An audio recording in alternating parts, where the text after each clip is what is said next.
What's up, YouTube? Feel like it's been a while. Maybe a long while now that I think about it.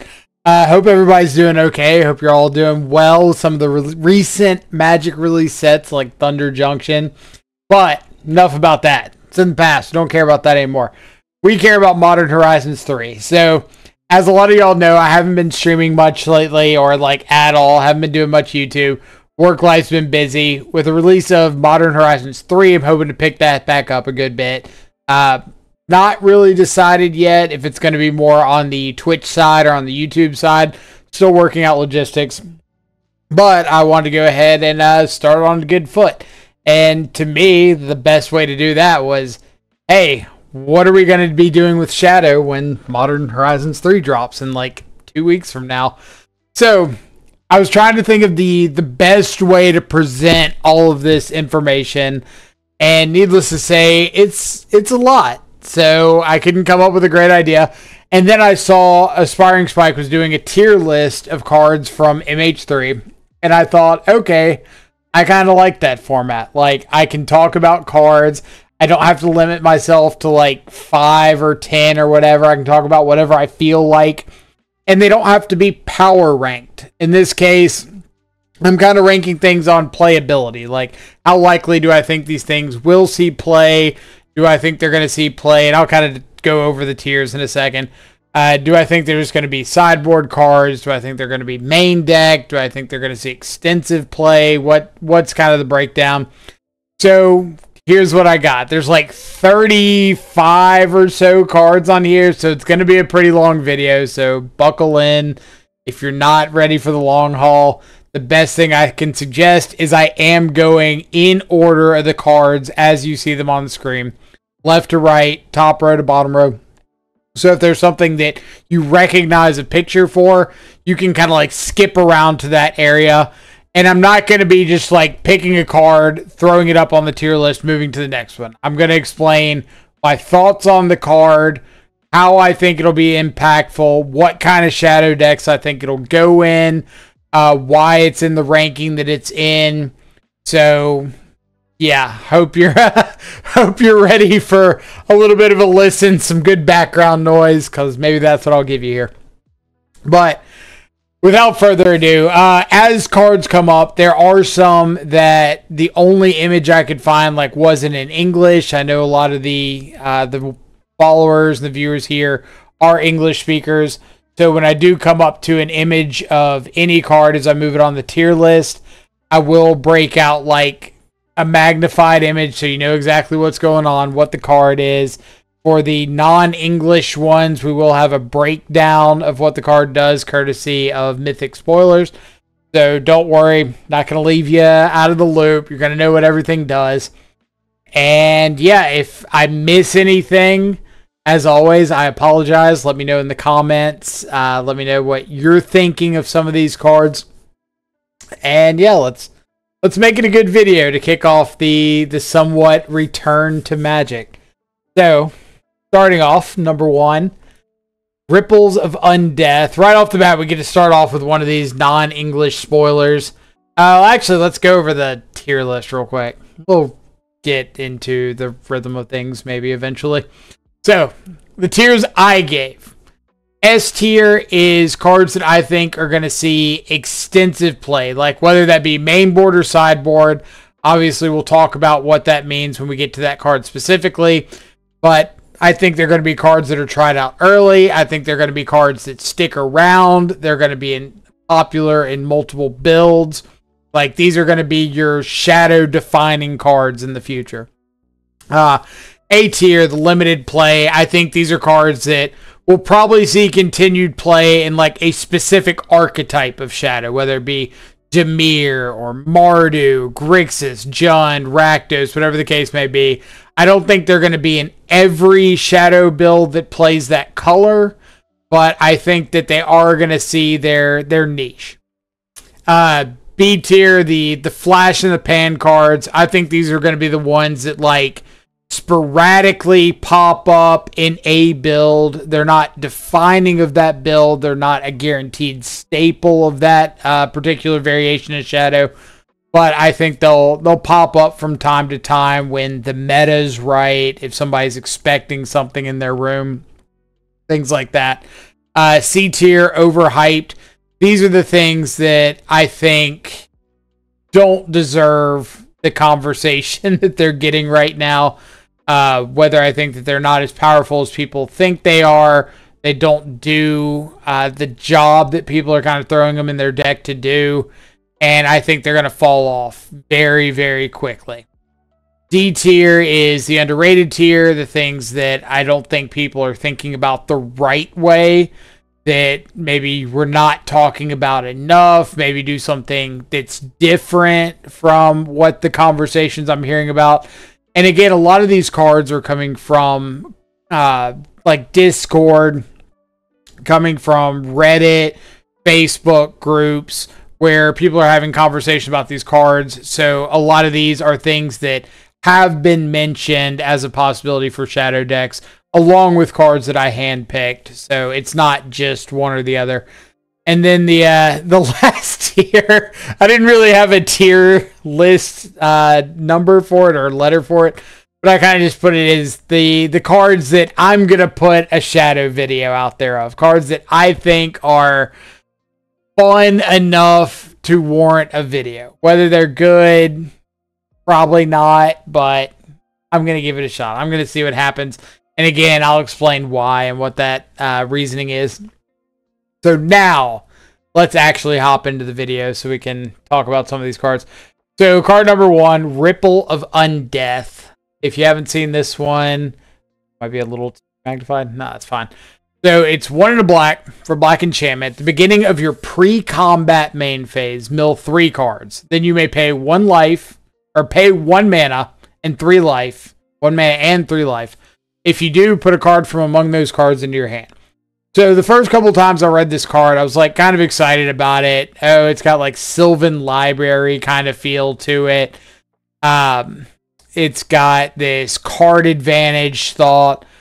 But the more you read, kind of the worse it gets. Like originally I thought it was mill 3 cards and then put a card from your graveyard into your hand. No, it's specifically one of the ones you milled. So you're not always going to flip over something that you really need right there.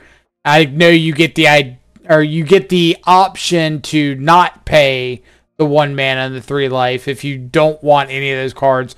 But then you just paid 2 mana for this enchantment, waited around, didn't hit anything, and now you've got like a time and a mana investment into a card that hasn't given you any sort of payoff. There's also going to be times that you don't want to pay the mana. If you're low on mana, Shadow is notoriously a low mana cost deck. So sometimes you don't have an extra 1 to pay.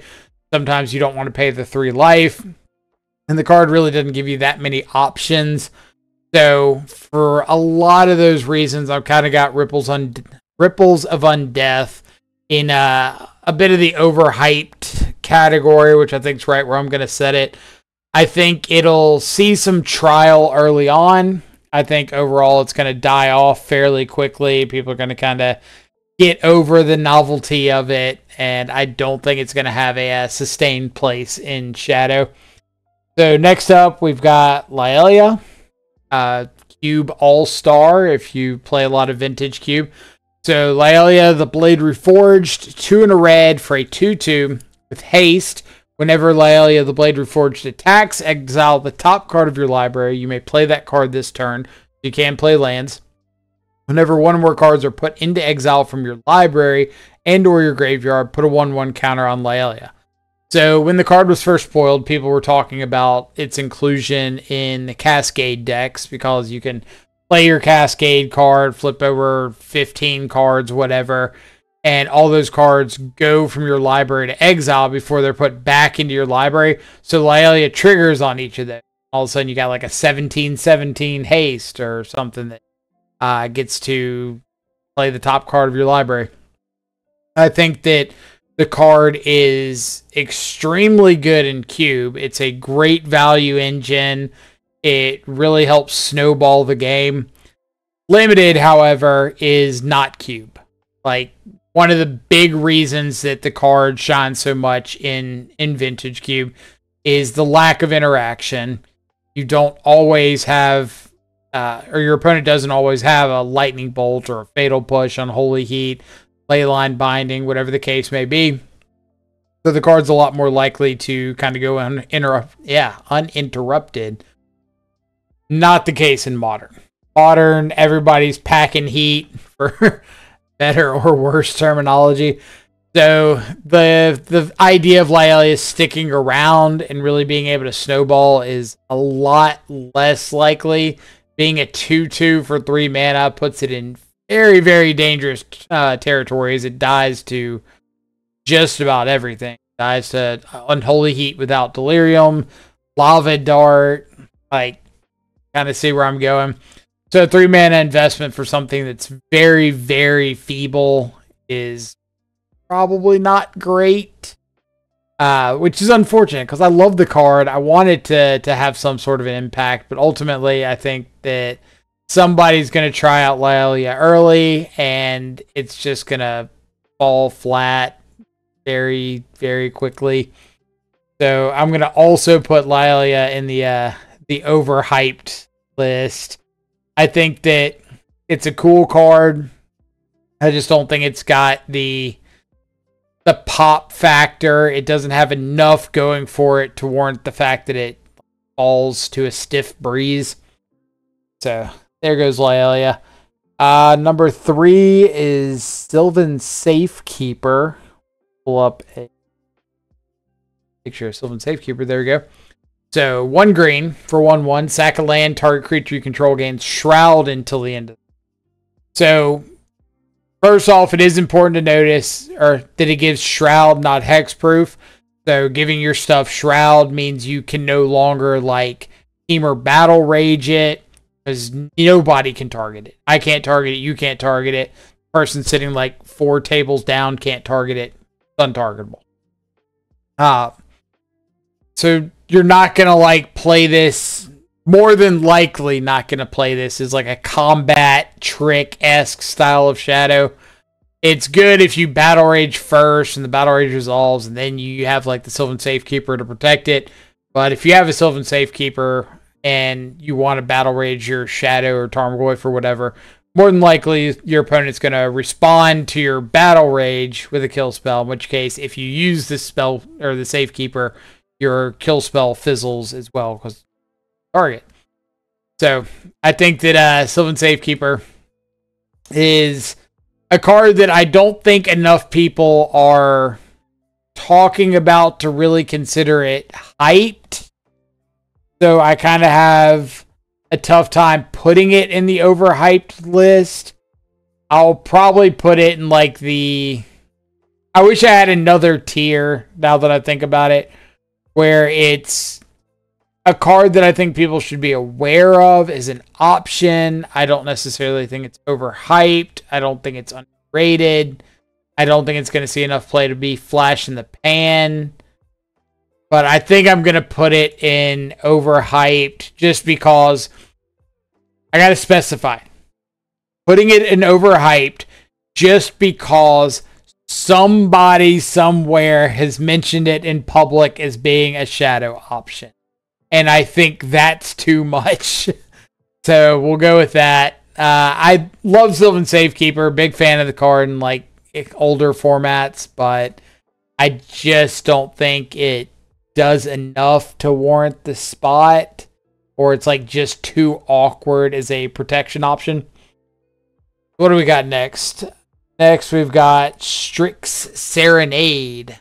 So if you're familiar with the card Swan Song, this is flipping that on its head. Swan Song counters the instant sorceries, enchantments. Strix Serenade counters the artifacts, creatures, planeswalkers.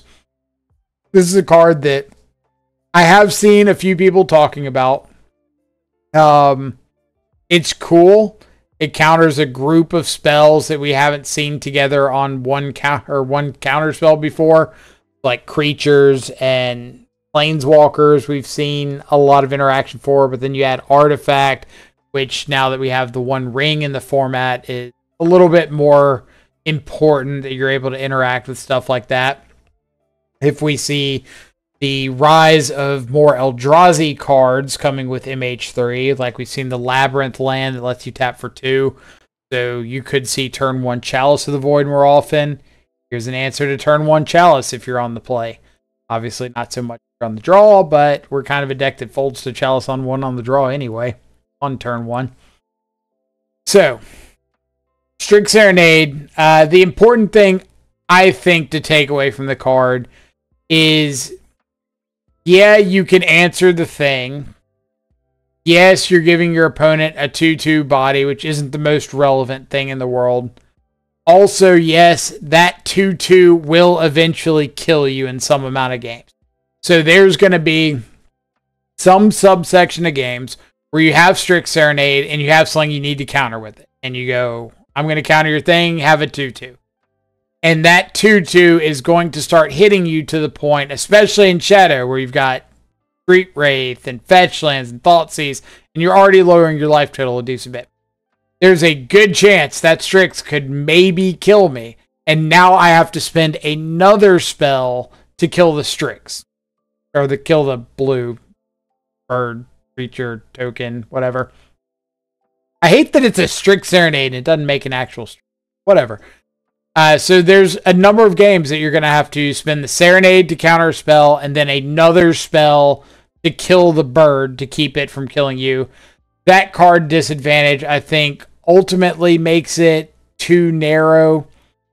I think it's a good card. I mentioned to somebody on Discord that I think there's a number of scenarios, number of specific metas, where you need to be able to counter, say, creatures. And so Stubborn Denial's not as impactful as you want. Spell Pierce isn't doing what you want. But you also need to counter, like, artifacts, or you need to counter Planeswalkers. And Stern Scolding isn't getting the job done. And in that specific meta, whether it's local, whatever, I could see Strix Serenade being an option.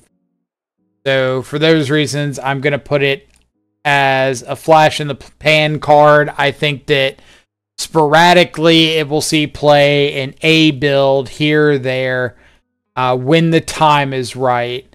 And so I don't want to put it as overhyped because I don't think it's getting like a ton of hype. But I do think it has this very, very small stars align kind of moment where it can see some play. All right. Next. Everybody's favorite Deluge of the toxic variety. I think that there is a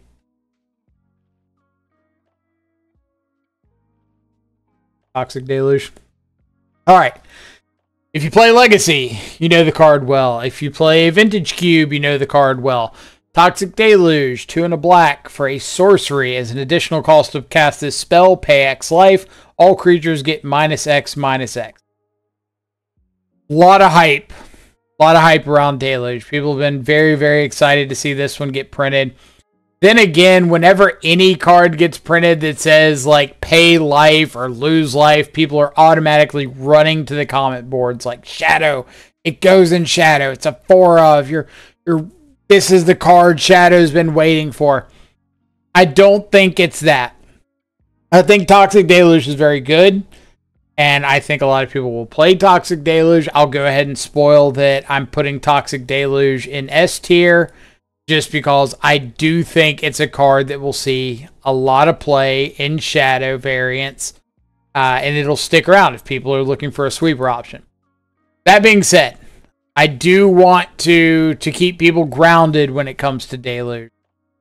Deluge is not a cast this Wrath and swing for lethal card. It's not. If you've got, say, a Shadow and anything else that's not like a Tarmogoyf for a Nethergoyf for a Murktide, your other stuff is more than likely dying to the Toxic Deluge. We play Ragavan, Dragon's Rage Channeler, Ledger, Shredder, whatever, Bowmaster tokens.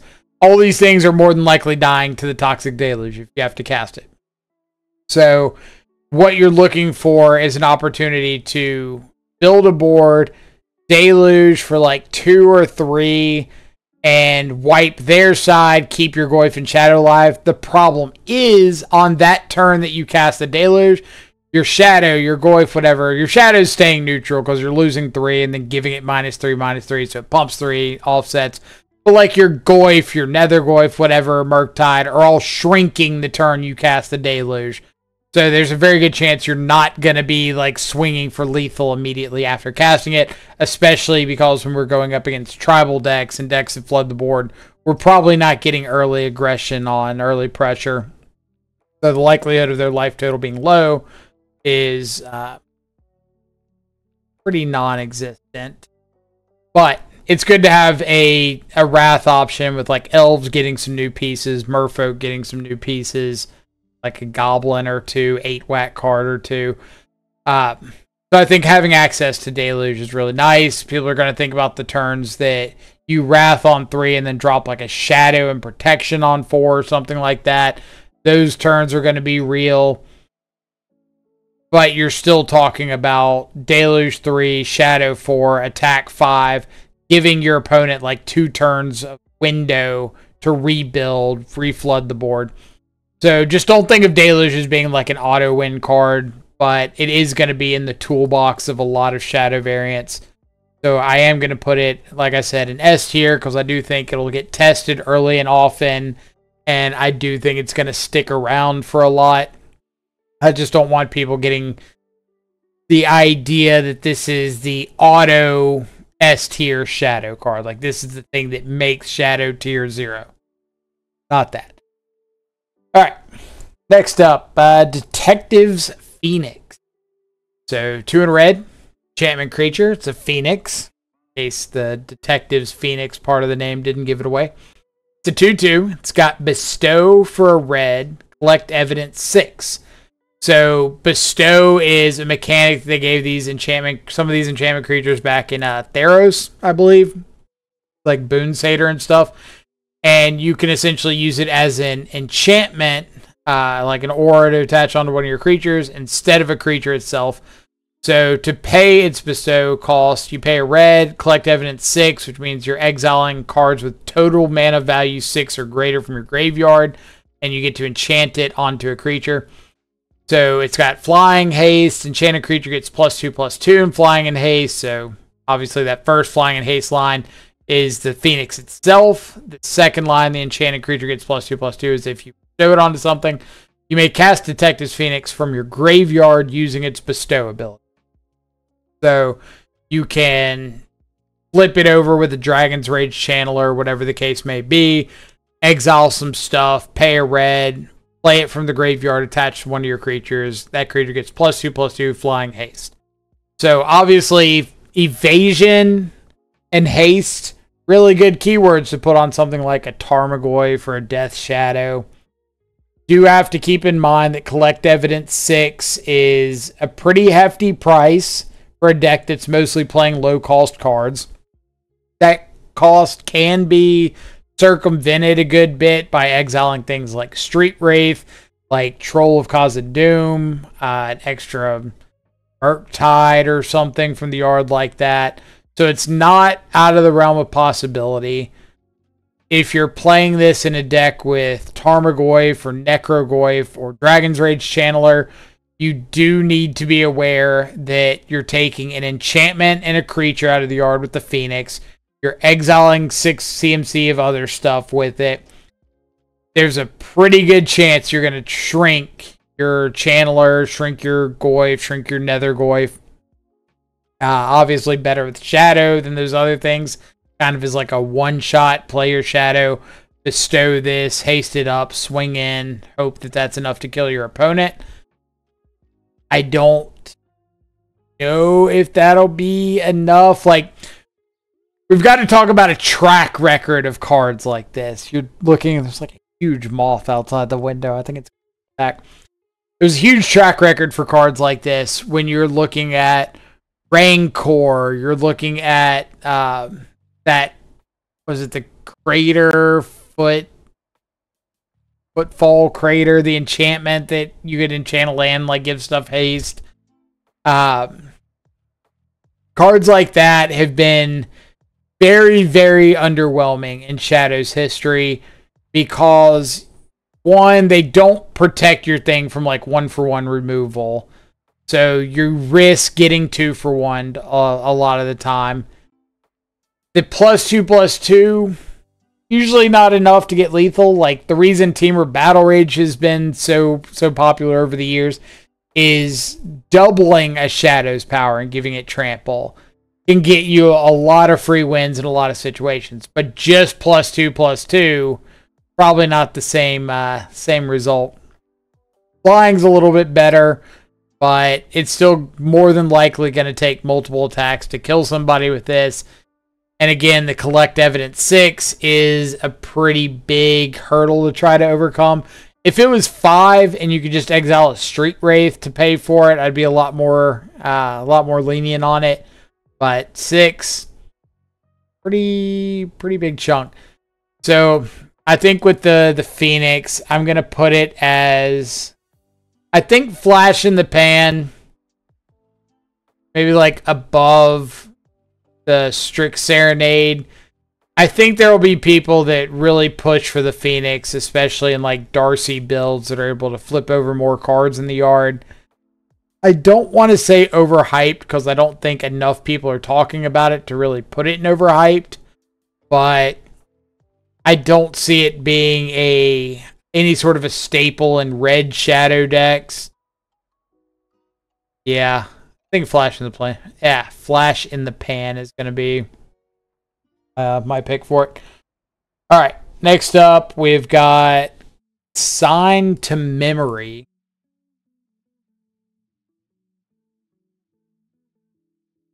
So 1 blue, instant, replicate 1. When you cast a spell, copy it. For each time you paid its replicate cost, you may choose new targets for the copies, counter target, triggered ability, or colorless spell. So as the joke's been made about 75 times by now, we have Stifle at Home, Stifle at Home. Countering a triggered ability, I think, is better in Modern than people give it credit for.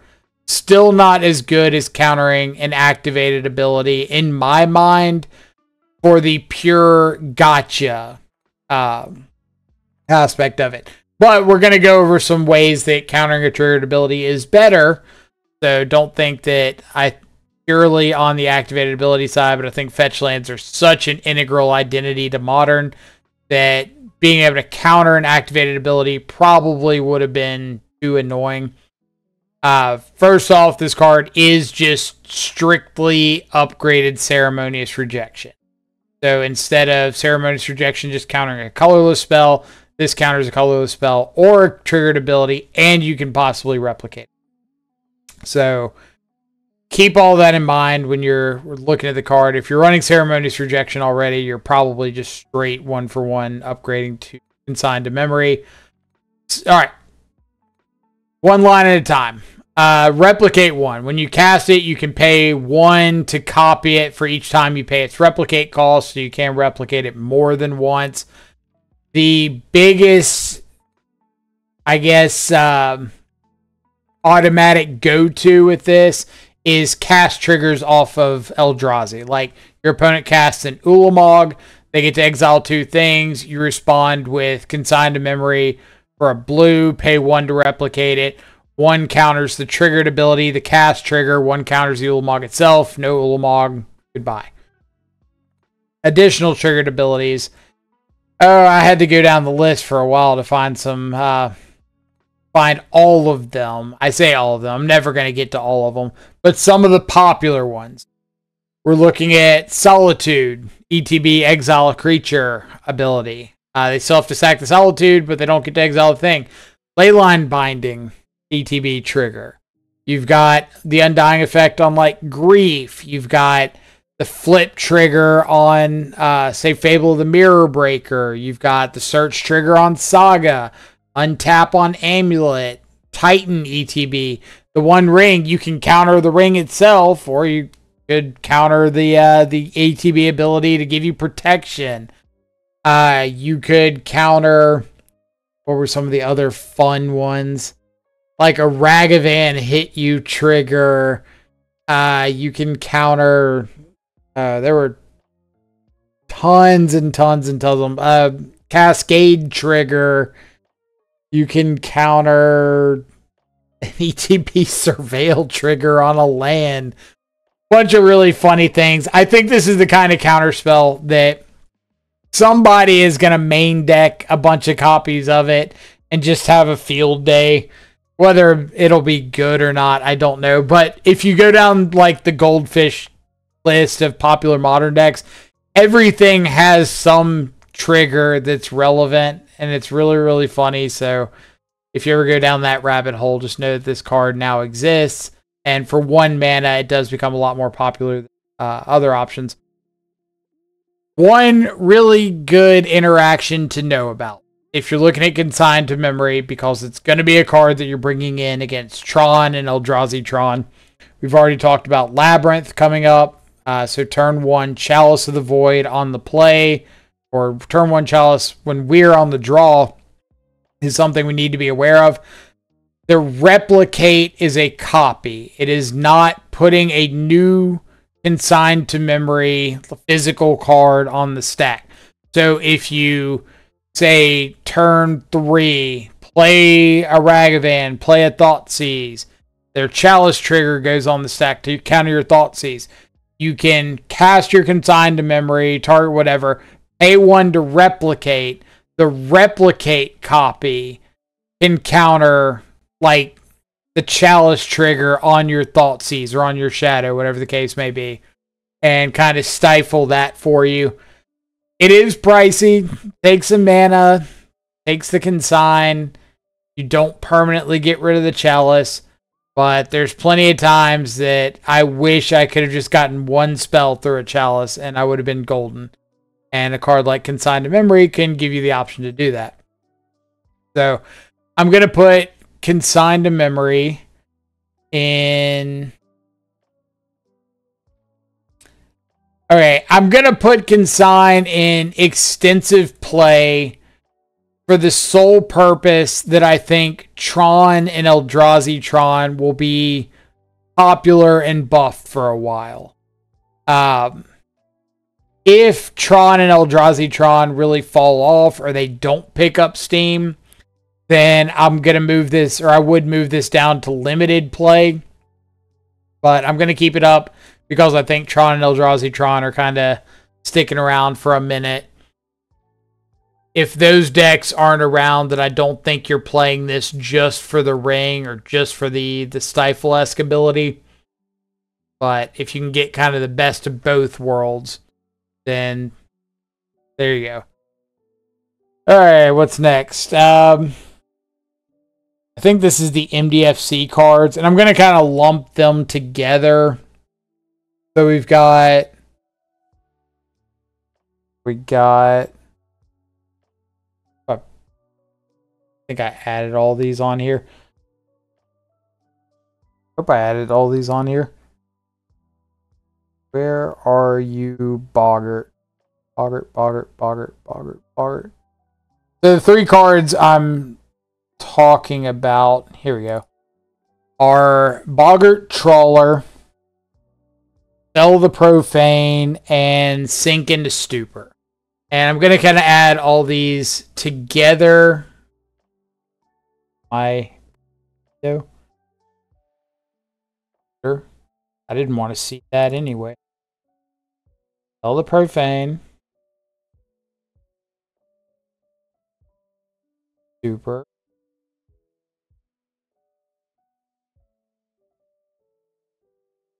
Did Boggart disappear?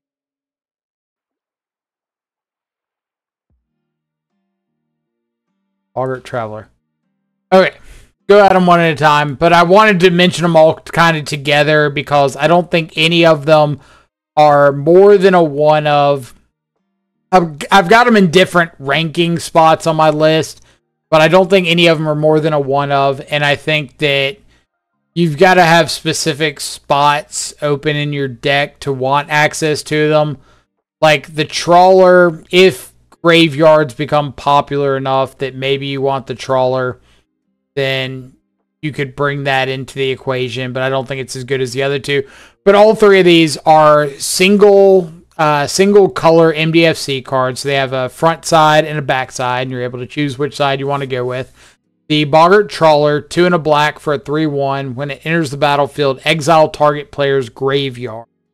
And then you can play it face down as a land. Comes into play untapped if you pay 3 life, and you can tap it for a black. I think that the Trawler is pretty cool to have access to if you're in a meta where graveyards are really that important, or we get into a spot in Moto where like Dredge is tier 0 and you want some random extra interaction for Dredge, then I think the Trawler could have some bit of play to it. I don't think it's an auto-include by any stretch of the imagination. A 3/1, not the most relevant body, but having that ETB ability actually be relevant is kind of nice. Maybe against Murktide, just play it out, nuke their yard, and you got a 3/1. They're going to have to deal with it eventually, even if it's not the craziest thing in the world. But I think it's more a card to have access to against unfair graveyard decks, where you can just play it out, provide a realistic clock. So, good card to have in the back of your mind. The other two, I think, are a lot more main deckable. Sink into Stupor especially. I think the best of the three.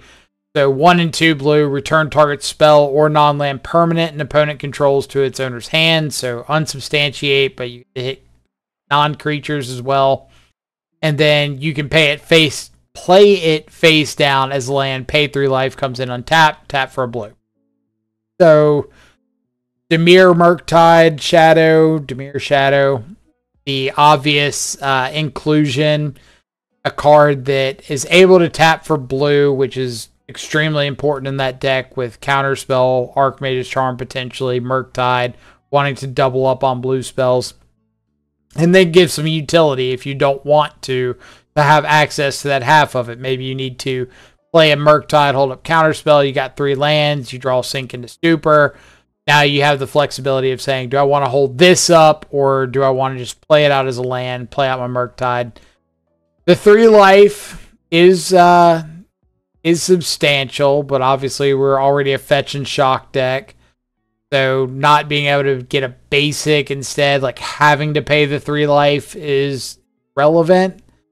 But I do think it's a really good card if you're wanting access to it. I would try to math out your lands in a way that this is included as a spell, not as a replacement for a land, because I do think the front half of it's a lot better than you might give it credit for. But at the end of the day, like, if you do have to replace a land with this, it's not the worst idea in the world. Kind of takes that Otawara spot if you wanted to replace that. Personally, I think Otawara is the better of the two, so I'm likely to keep playing Otawara, but I wouldn't fault you for putting a Sink into Stupor in its place. And we'll get to a card farther on that I think might impact your decision. But then the last one, Fell the Profane, destroy target creature or planeswalker for 2 and 2 black. Pretty rough cost for just a basic removal spell, but again, you can play it face down as a land, pay 3 life, and tap it for a black. If you're in, more than likely, Dimir Shadow explicitly, because I think if you're in any of the other Shadow variants, you're more than likely staying with Crypt of Agadeem, or Agadeem's Awakening, as your MDFC black card if you're wanting to run one of those. But if you're not, then Fell the Profane could be an option for you. I just think it's a lot more narrow than Crypt of Agadeem, or Agadeem's Uncrypt, whatever we're calling, whichever side we're referring it to. I think it's a lot more narrow than that. But in a deck like Blue-Black Shadow, this could be a card that finds its way in again in place of a spell, maybe a Fatal Push, maybe a Member. Gives you a little extra flexibility. But the black mana is a lot less important than the blue, so I don't want to rate it as highly as Sink into Stupor. So I'm going to put Boggart Traveler.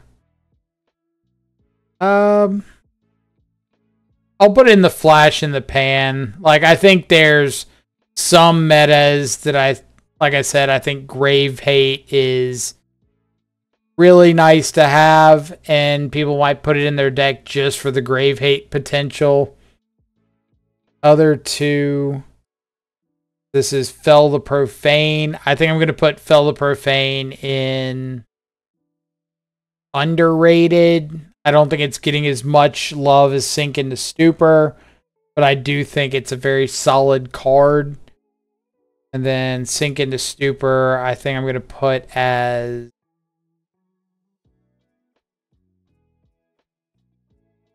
I want to put it limited play or flash in the... I'm going to say limited play. I think there's going to be enough people that want to put it in like Dimir Shadow that it's going to see some play there. I don't think you're putting it in Grixis or Sultai or something like that. But I think it's a fairly cool card for Dimir to have access to. And again, the reasoning for that spot, I think, gets a little bit better when we get farther along to another card. So just trust me at the moment that that's where I want to keep it. All right, what's up next? Amped Raptor. Amped Raptor. So we got one in a red for a 2/1. First strike, Dinosaur. When Amped Raptor enters the battlefield, you get 2 energy. Then, if you cast it from your hand, exile cards from the top of your library until you exile a non-land card. You may cast that card by paying an amount of energy equal to its mana value rather than paying its mana cost. Okay. So, a lot of talk around this card. I know Spike put it, I believe, pretty high on his tier list. Had people messaging left and right, asking like what Jund variant of Shadow I'm putting this in. Is it going in Grixis? Is it going in Mardu? What's the case? I'll come out and say I think this is like the most overrated card in the set in my mind. I think that people see 2/1 that cast a card for free and they're like, value. But let's stop for a minute. First off, I think the 2/1 body is extraordinarily irrelevant. So you're talking about a creature that dies like Lyalia to every removal spell in the deck. The front half of Lava Dart, which we already know Prowess is popular, dies to Bowmaster Ping. It gets stonewalled by just about every creature in the format. I just don't think the 2/1 like means anything. I don't even know if I would consider it part of the equation. The first strike makes it tiny little bit better because it stands in front of Ragavan. That's about it. Enters, you get 2 energy. People keep talking about chaining these, and I don't think they've actually read it.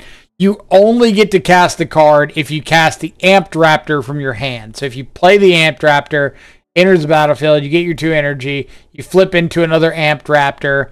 You can play that one because you cast this one from your hand, but that second one enters, gets 2 energy, and then that's it. You don't get to flip cards off the second one, just the first one. So you're like Burning Tree Emissary. Oh my god, I get to flip into cards. Probably not working the way you want it to. I do think in the more aggressive shells, it's cool to get a free card.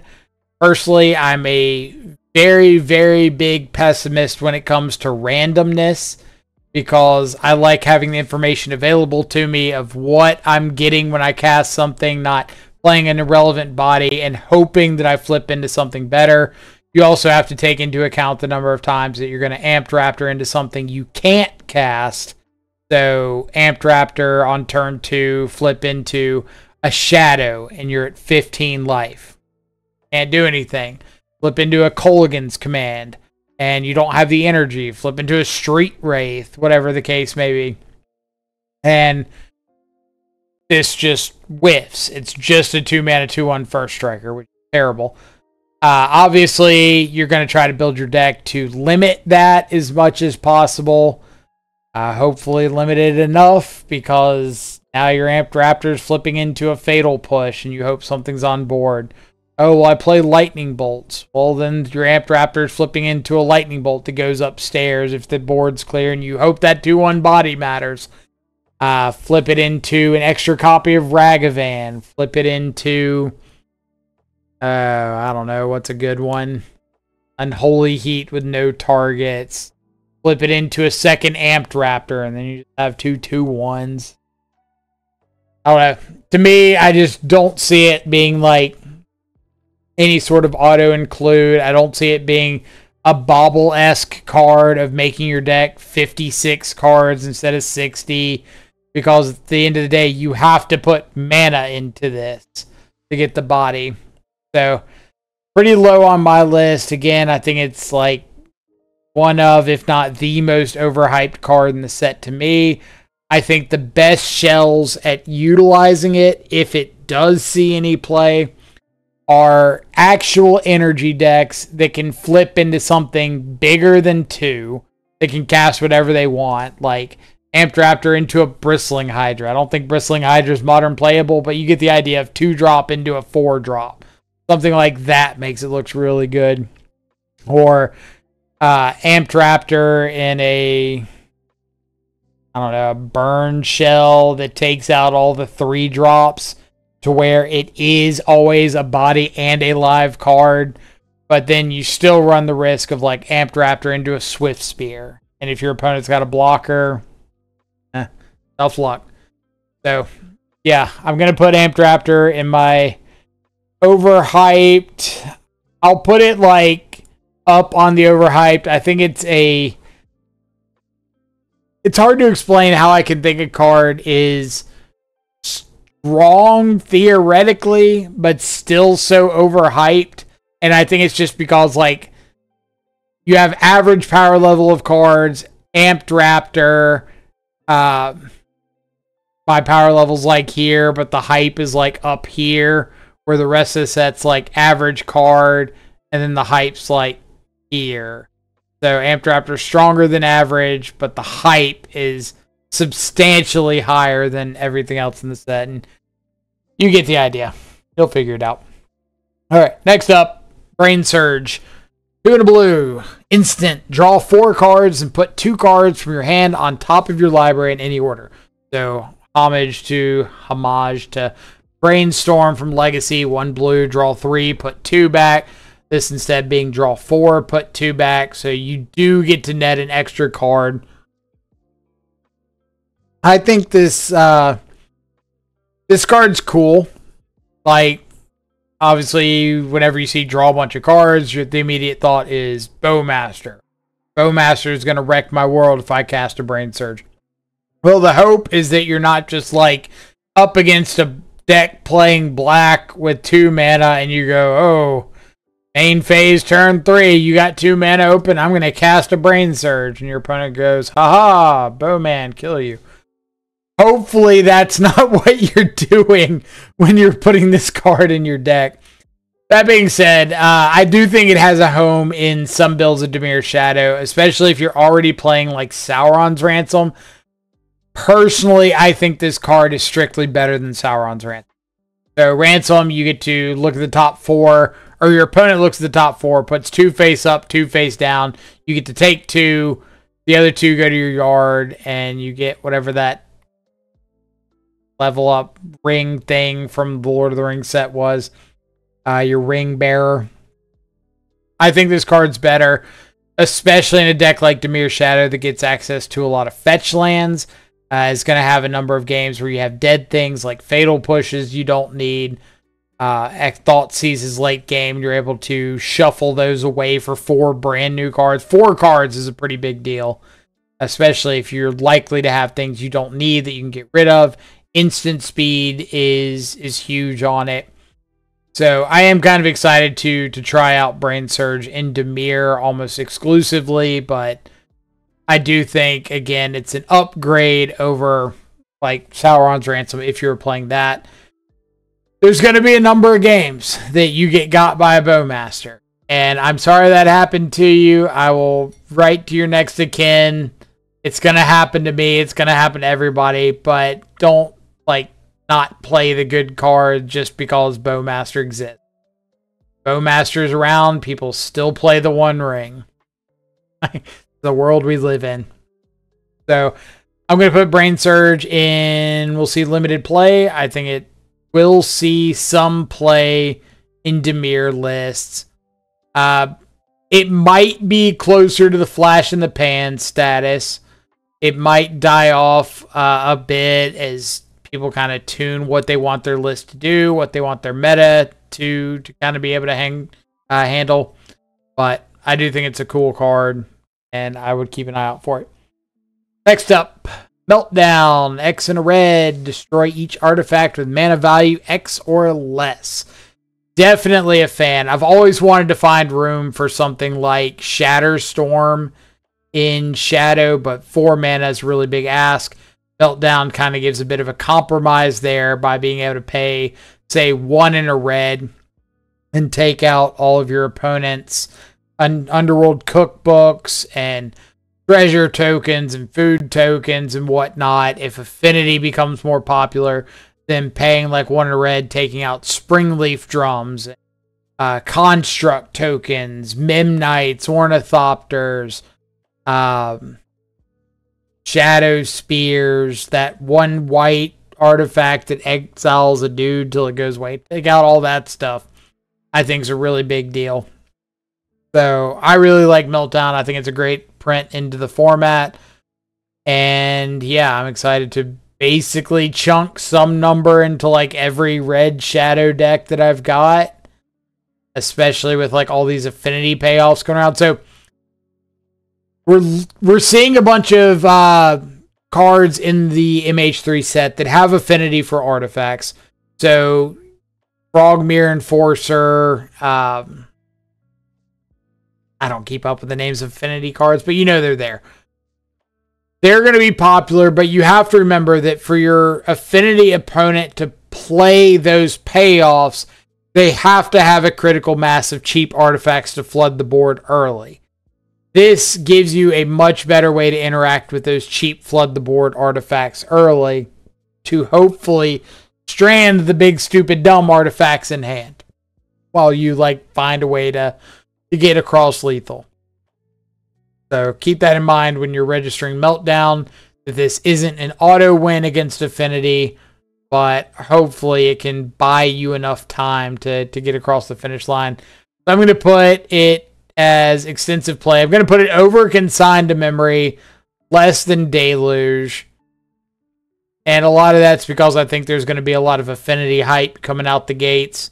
So I think Meltdown's going to get a pretty big boost in play, but I do think it'll stick around longer than Affinity because you can play 1 or 2. It acts as your sweeper against things like Asmo Food, random other decks like that, Hammer Time. So keep it in mind. All right, pet card. The first one in the one-time Shadow video list.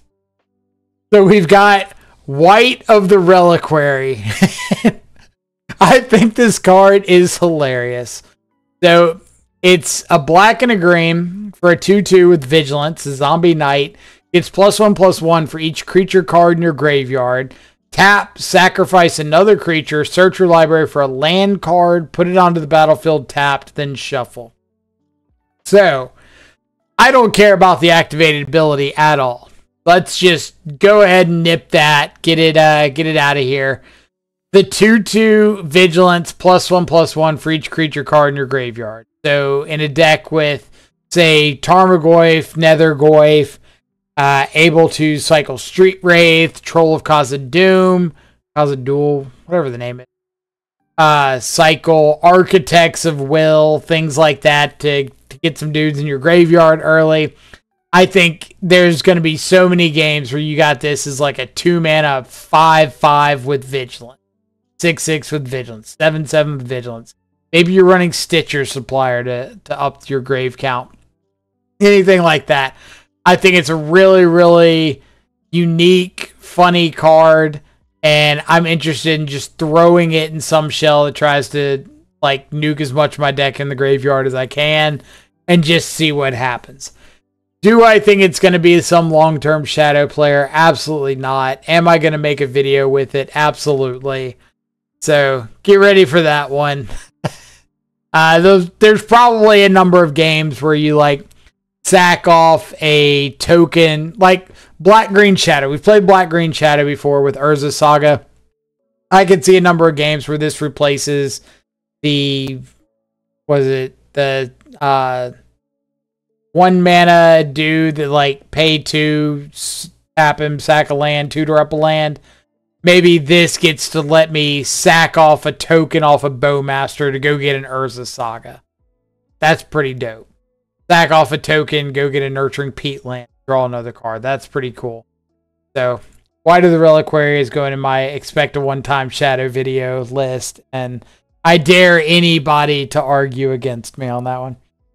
Alright, next up. Probably like top 3 most adorable frog that's been printed in the last few years, along with Jade Avenger and that one from the Ixalan set that taps for mana, the big-eyed little bugger that is absolutely great. So whoever's out there making frog, like Tribal Frog EDH or Kindred Frog EDH, good job. I don't know if there's a legendary frog that can play all these, but I believe in you wizards to make one. Psychic Frog. Blue and a black. Obviously throwback to Psychotog. Blue black, 1/2. Whenever Psychic Frog deals combat damage to a player or planeswalker, draw a card. Discard a card, put a 1/1 counter on Psychic Frog. Exile 3 cards from your graveyard. Psychic Frog gains flying until end of turn. So, I think this card got a lot of hype when it first came out, or first got spoiled. The hype's kind of died down a good bit. There's going to be a number of games where you have a Psychic Frog on turn 2, you ditch 3 useless cards, all of a sudden you got like a 4/5 that draws you a card when it hits. Very relevant. Very good sized body. Being able to outgrow things like a Scion of Draco and draw a card, and then you can always threaten just exiling 3 cards and bounce it up into the air. Really cool design. I don't think it's as much of like a one-shot potential card. Obviously, like discarding 4 or 5 cards is a really big ask for anything. But if you can find some stuff that you can get graveyard value out of from discarding, like I've seen Crabvine variants pop up, ditch Vengevine, get stuff in the yard that way. I think it's pretty cool. Maybe there's like a Dimir tempo-y shadow kind of build, like Nethergoyf, Psychic Frog, ditch some stuff in the yard, enable Stubborn Denial early. The real test in my mind to this card is going to be how easily is it to get that first attack through. Like if I play out a Psychic Frog on turn 2 and I don't put any cards into it, I don't discard anything, it's just a 1/2. Hold up the ability to discard cards if I wanted to, and I go to turn 3 and I attack with the frog. What's the likelihood of me getting through with combat damage? Like, is my opponent not going to throw a removal spell at it? Because if they throw a bolt and I discard 2 cards, well, then they take 3. I get one of those cards back in the form of Psychic Frog drawing. Are they going to ignore the frog? Are they going to chump block it? Like, what's the mindset playing against Psychic Frog? And I think that the more favorable that gets for you, obviously the better Psychic Frog gets. I don't think it's going to be some crazy card. Like, exiling 3 things from your yard is a big cost to give it flying.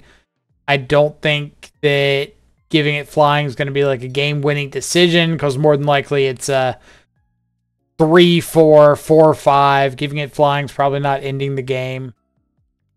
So you're not playing it in a deck with like Murktide.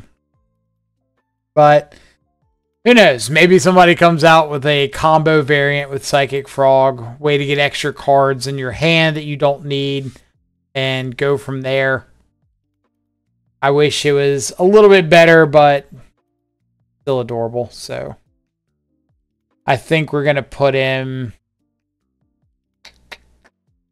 or it, Flash in the Pan. I'd say overhyped if people were still hyping it up as much, but I don't think they are. So I think I'm going to put it flash in the pan, like ahead of the Harbinger, below the, or ahead of the Boggart, below the Strict Serenade. Because I think somebody's going to come up with like a fun mid-range blue-black shadow list with the Frog. But I just don't think it's going to be like any sort of staple or anything like that. All right. Next up is Winter Moon. So 2 colorless. Players can't untap more than 1 non-basic land during their untap step. I'm actually really hyped about this card. I think that we've had Amulet Titan and Omnath decks. We'll have Tron coming back, Eldrazi Tron. There's going to be a lot of decks that I think Winter Moon can do a lot of good work against. Even if it's not always on behalf of the Shadow player, I do think it's a card that a lot of people like Hammer Time, like Merfolk, any mono red deck can probably find some room to hate out those big mana stuff. And as a Shadow player, anybody hating out big mana stuff is good in my books. I'm a fan. From the Shadow side, I do think we can find some use for it. I think that decks like Rakdos Shadow that are already playing Blood Moon can very easily fetch to enable a Winter Moon, like a Blood Crypt, Swamp Mountain, Blood Crypt, Double Swamp, something like that. You're not high on mana pips in the deck, so just having 1 like non-basic untapping could be completely fine. Dimir, get a Watery Grave, get a couple islands, off to the races. Grixis, Jund, those probably not so likely. So I don't want to put it as like an auto staple in a bunch of decks. I'll say limited play. I think it's going to depend on the variant of Shadow, but I do think there are some Shadow variants that can take advantage of Winter Moon pretty well.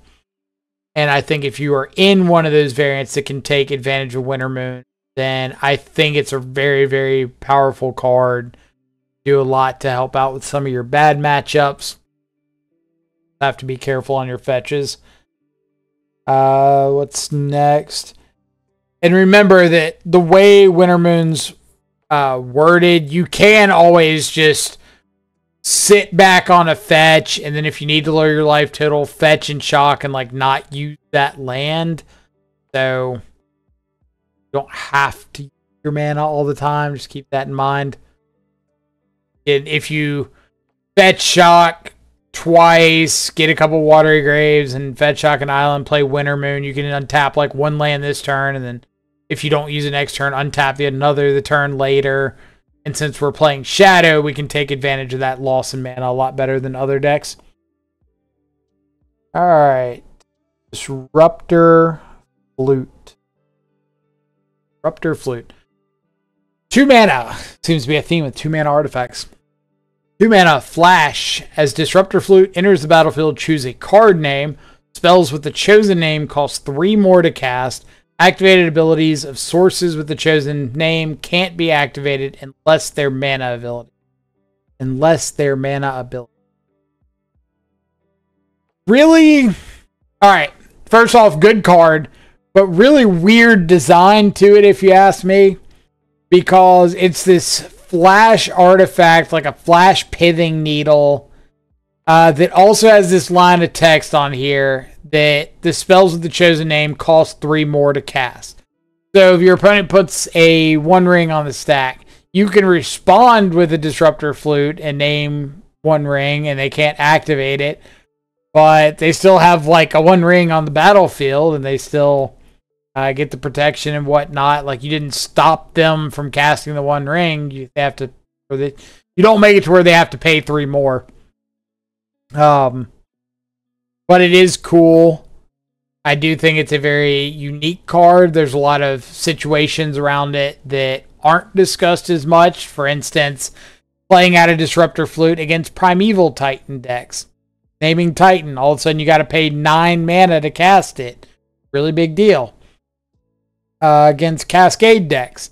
making you pay 6 mana to pay your Cascade card, and then 3 more for your payoff. 6 mana for a Living End. Pretty bad for the Living End deck. Being able to flash it in response to like a Agatha's Soul Cauldron to stop the ability to exile stuff with Soul Cauldron, or to stop a Yawgmoth, a Gris. You can stop Planeswalkers. Really cool. What else? Like flash in response to a Teferi. So I do think the card has a lot of possible interactions that it is very favorable in. I just think the way that it's laid out is kind of funny. So in my mind, it's definitely going to be an S tier card. I think people are going to play a lot of it for a while. I do think if you're already on like Pithing Needle, you're probably playing this over Pithing Needle for the added versatility. If you're not playing Pithing Needle, then I think this can be better in a lot of scenarios. Like obviously the 2 mana compared to 1 is a pretty big deal, especially when you hear people talking about Nethergoyf being strictly better than Tarmogoyf because it's 1 mana instead of 2. Same kind of idea. 2 mana is a cost that you have to be aware of, but I do think that there's enough added options, enough added play patterns to the card to make it better than Pithing Needle in my mind. So I will put Disruptor Flute in S tier. Gonna put it ahead of Consign to Memory. I'll put it ahead of Meltdown just because I think that it goes in more variants. Like Meltdown obviously just in red shadow decks, where the Flute go in any shadow deck, but I think if you look at the number of different variants that would play the Flute, that actually would play the Flute, it comes out to a much higher number.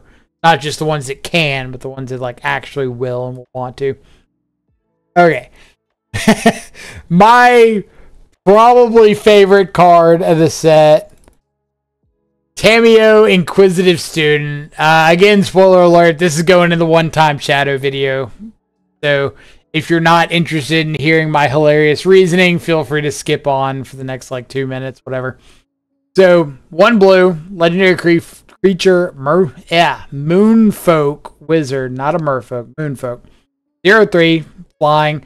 Whenever Tamiyo Inquisitive Student attacks, investigates, you make a clue token.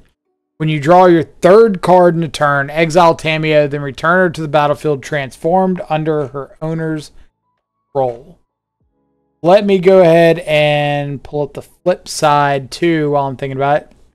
So it flips into Tamiyo, Seasoned Scholar, legendary planeswalker, 2 loyalty, +2 until your next turn. Whenever a creature attacks you or a planeswalker you control, it gets -1/-0 till end of turn. -3, return target instant or sorcery card from your graveyard to your hand. If it's a green card, add 1 mana of any color. -7, draw cards equal to half the number of cards in your library. Rounded up, you get an emblem with you have no maximum hand size. So, the reason I find this card so funny is I do think it is very, very easy to flip on turn 2.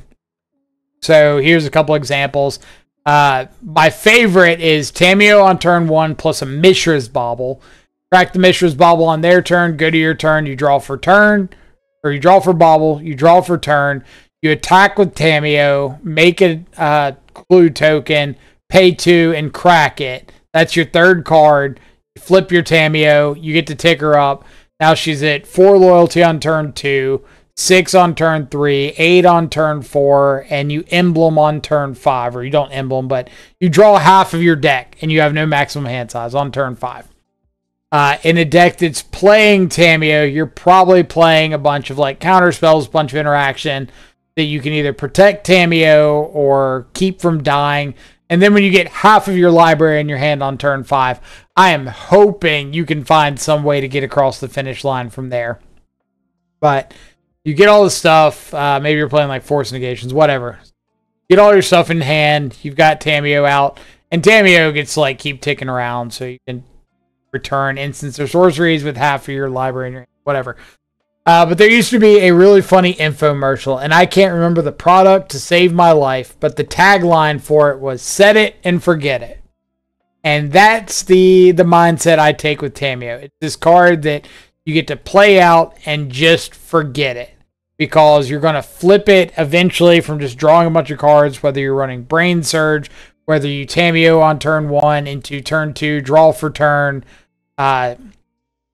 what's it called? Preordain, consider Serum Visions, anything on turn 2 to draw some cards.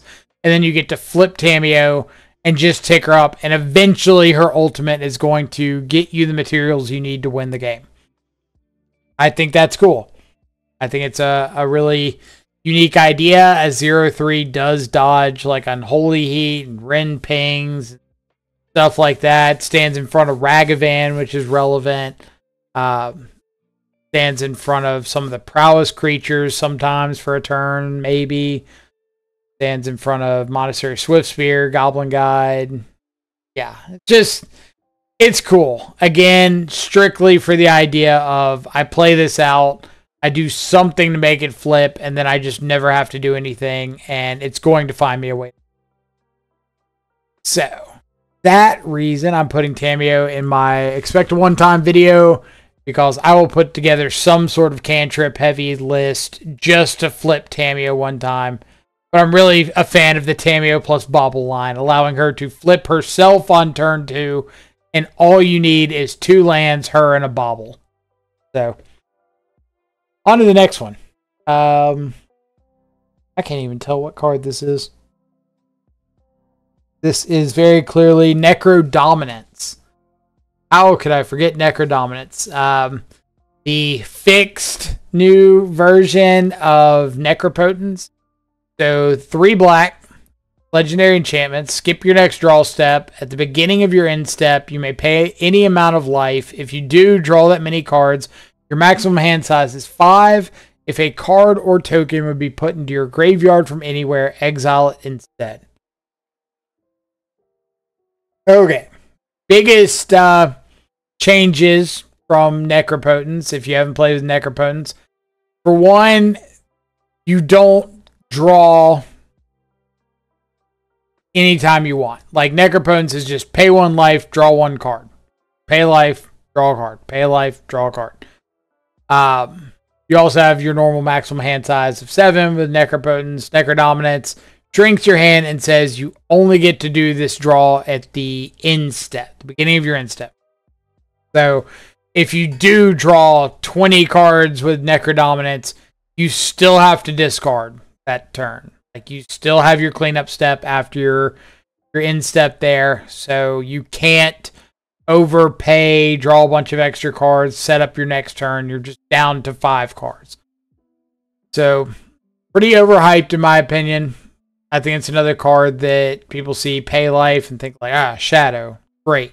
Got to be a Shadow card. Maybe there's some number of times that you have like a heavy black Shadow build and you want to play this after you've played out all of your other stuff. Maybe you think you can draw up to 5 on your end step, play out 3 things on your next turn, draw up to 5 again, and rinse and repeat. I don't realistically think games are going to play out that way, especially when you don't really have time to set that up. Since you're playing Necrodominance in turn 3, assuming you haven't puked out your entire hand in the first 2 turns, you're probably not getting much value out of this on turn 3, unless you're trying to sculpt your hand for turn 4, which makes it a little bit better, but I don't think enough to really like push it ahead. You'd really have to use this in a game where you have like a Shadow on 2, turn 3, play Necrodominance, draw like 10 cards, and set up maybe Force of Negation, blue card, Teamer Battle Rage, Stubborn Denial, Subtlety. Something like that. Some combination of cards that says I can pass the turn freely. I can deal with what you do on your turn, go back to my turn, and be able to Temur Battle Rage this Shadow right here, right now with protection. I think if some variant of Shadow comes up that can kind of consistently set up that that scenario, then I think Necrodominance could see some more plays like a combo finish enabler. But I don't think this is one of those cards, as people say, is there for the grindy match. I just think the drawing on instep is too awkward. Like having to draw on instep. You have to declare your amount right there. You can't like draw 3, see your cards, and then draw 3 more. Like, no, you declare draw 3, you got 3. So I'm going to put Necrodominance in my overhyped. I do think it's higher up on the overhyped list. I'll put it below Amped Raptor, ahead of Ripples of Undeath. Like I said, I can see a scenario where Necrodominance becomes somewhat playable if you can set up this kind of perfect finish with it. But if you're not able to set that up, then I just don't see it being very good. Next up is everybody's favorite Nethergoyf. Nethergoyf. Alright. 1 black. Star. 1+ star. For a Lurgoyf. Sounds familiar so far. Nethergoyf's power is equal to the number of card types among cards in your graveyard, and its toughness is equal to that number plus 1. So Tarmogoyf counts both graveyards. Nethergoyf only counts yours. Escape. 2 and a black. Exile any number of other cards from your graveyard with 4 or more card types among them. Instant, sorcery, enchantment, land, creature, planeswalker, artifact, kindred, battles. So, yeah, a bunch of card types. 4 or more get exiled. Pay 2 and a black. You can bring this back from your graveyard. Battlefield. Remember that escaping is casting, so you do have to follow timing restrictions. It's not like you can escape instant speed on your opponent's turn, untap, attack. Okay, so let me talk about the hype of the card, and then I'll talk about my expectation of the card. First off, the hype for the card is through the roof. Absolutely unreal. I'm seeing posts about Nethergoyf all over the place. Auto 4 of and a ton of shadow variants. And I think it's really, really cool to see a card get that kind of excitement when it comes to Death Shadow. Not something we've seen much recently, like MH2 with, I'll say Darcy on MH2 is about the last time I saw that much hype. Ragavan, some people were on it pretty early. I know I wasn't. I was not as big of a Ragavan believer right off the bat. But some people definitely pegged that one right. But those mono red 1-drops, I think, got a lot of hype. But Nethergoyf, I think, has gotten the most hype in a while for a creature in a shadow deck. So that's really, really cool to see. I think it's gonna live up to a lot of the hype. I'm gonna say I think it's gonna live up to 85% of the hype. And the reason I say 85 instead of like 100 is I do think there are shadow variants that aren't as interested in playing Nethergoyf. Like Dimir, I don't think is an auto for a Nethergoyf deck. Realistically, I'm questioning whether Dimir is going to run Nethergoyf at all. I really don't think the deck in its current state will.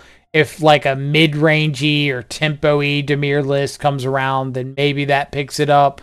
But I don't think the current Shadow, Brazen Borrower, Murktide kind of Dimir shell finds room for Nethergoyf. Jund is my slam home for it. Rakdos to an extent. But Jun, since you already are running Tarmogoyf, and Nethergoyf just gives you like Tarmogoyf 5 through 8, or Tarmogoyf gives you Nethergoyf 5 through 8, one of the two. I think that'll be a really cool home for it. I do think there are some Grixis versions that can play it. We've played Golgari Shadow before. I think that more than likely plays it.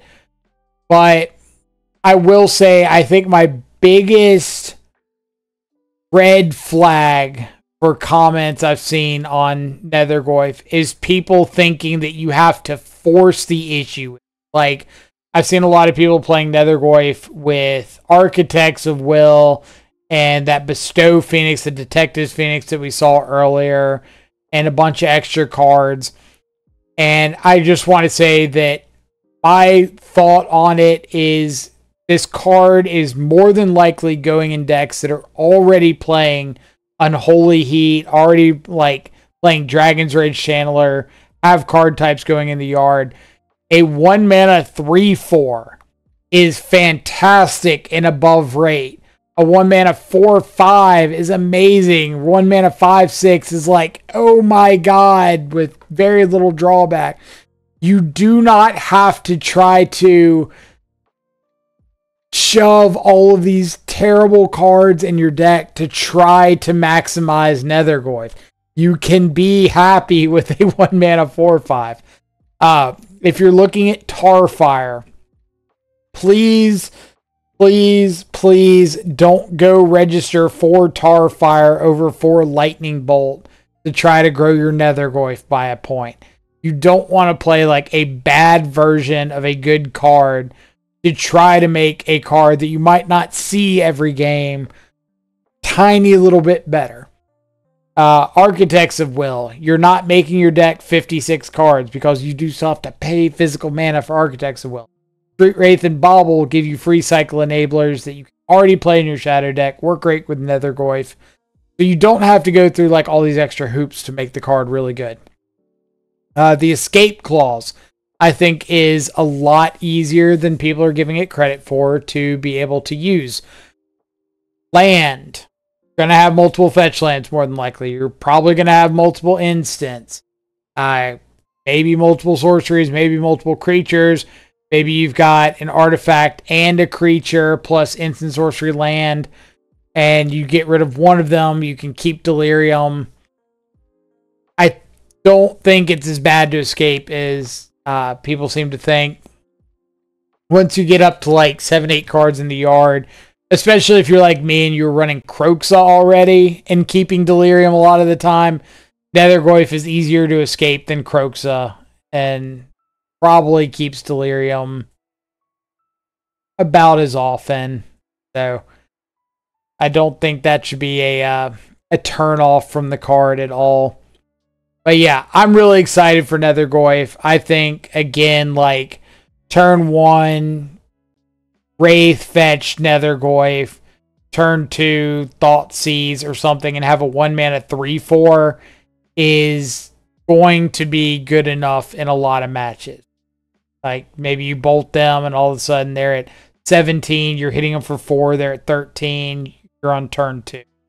Things like that. Like, be happy with a 1 mana 3/4, 4/5. Don't feel like you have to push the issue. Tarmogoyf's already an excellent card.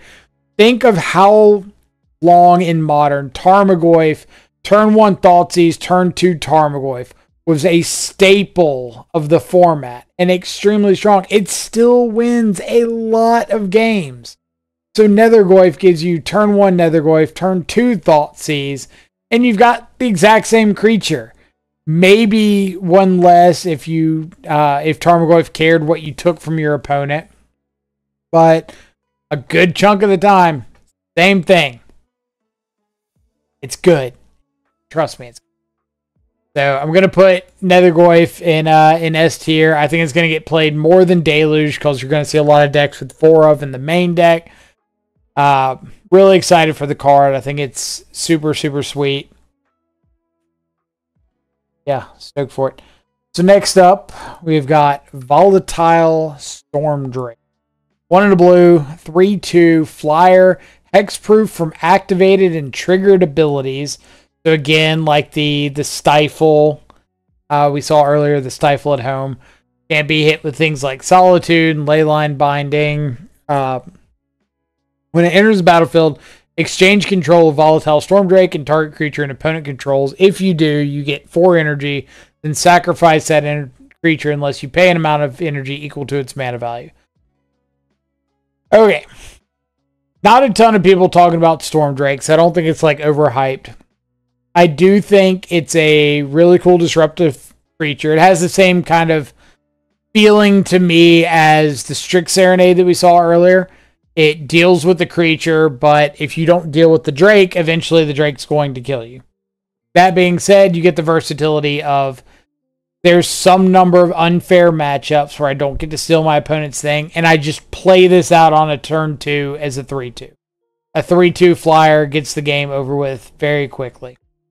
So, if I'm playing Dimir Shadow, for example, and Volatile Stormdrake is a card that I'm interested in, I can very well use this as a pseudo Delver in the unfair matchups.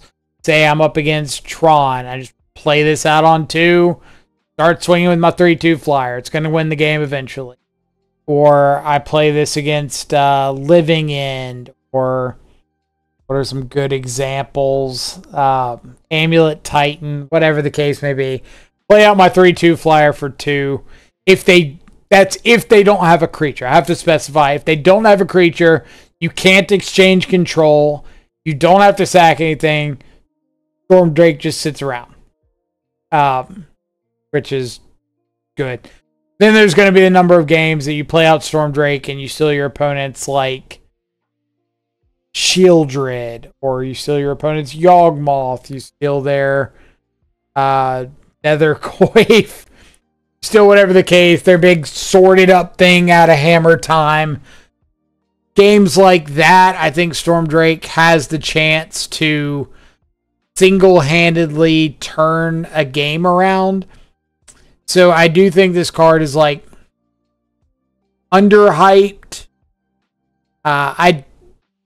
There's going to be a lot of games where you have Stormdrake in your hand and your opponent doesn't play like a very relevant thing, but they have a creature. Say you're playing against an Omnath deck and they play a turn 1 Delighted Halfling. And you really don't want to steal a Halfling and give them a Stormdrake. Stormdrake's pretty bad there. But if you play it out of the sideboard and you have the opportunity to take something relevant, take a prowess creature that might kill you quicker than the Stormdrake does, take some combo-oriented creature, then I think Stormdrake could have some cool usefulness. So I'm going to put it in Flash in the Pan. I'm going to put it ahead of... I'm going to actually put it top of my Flash in the Pan.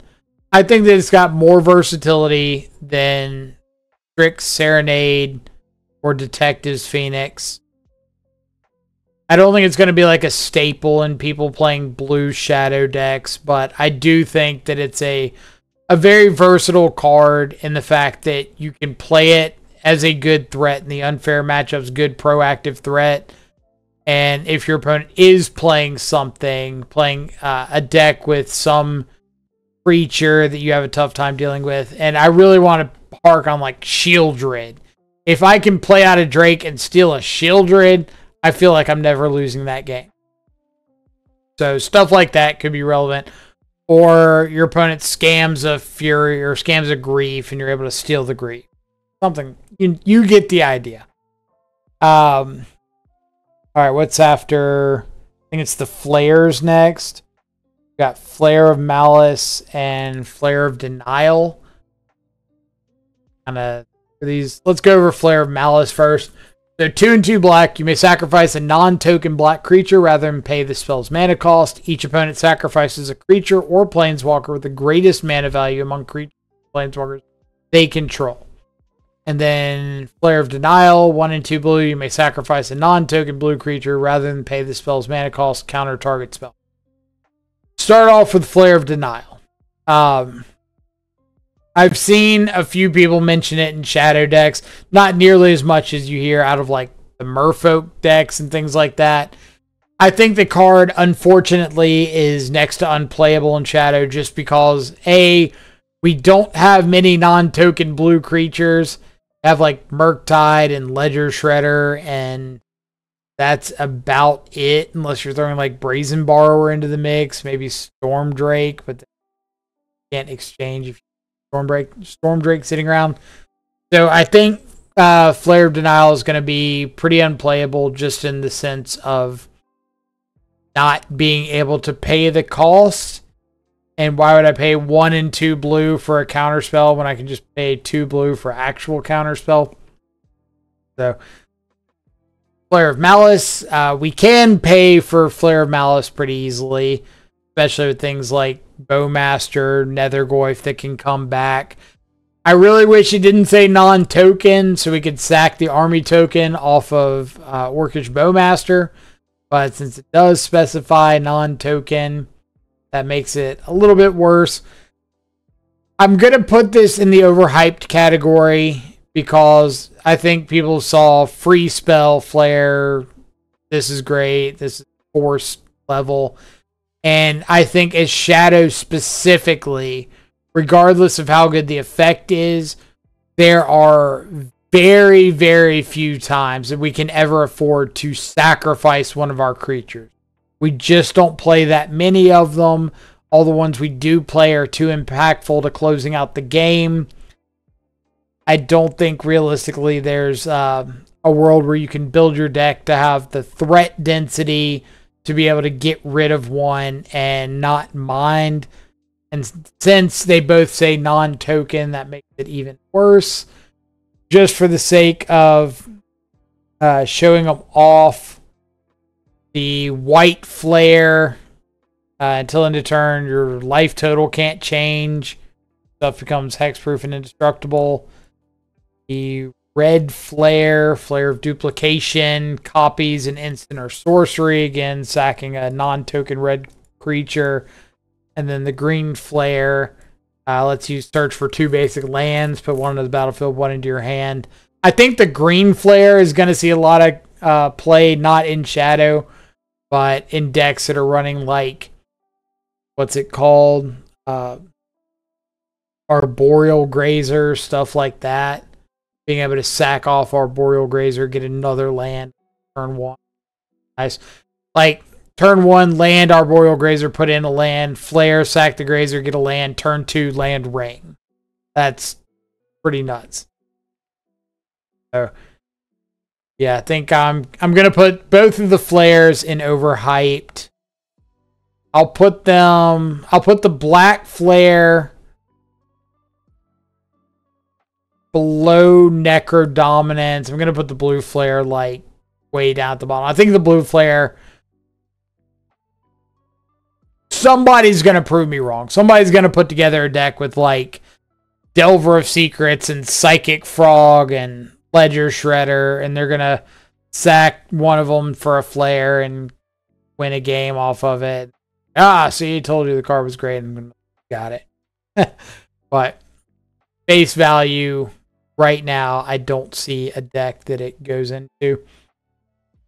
Okay, I mentioned putting Sink into Stupor in A tier because I was looking forward to a card further down on the list. That is what we've got coming up next.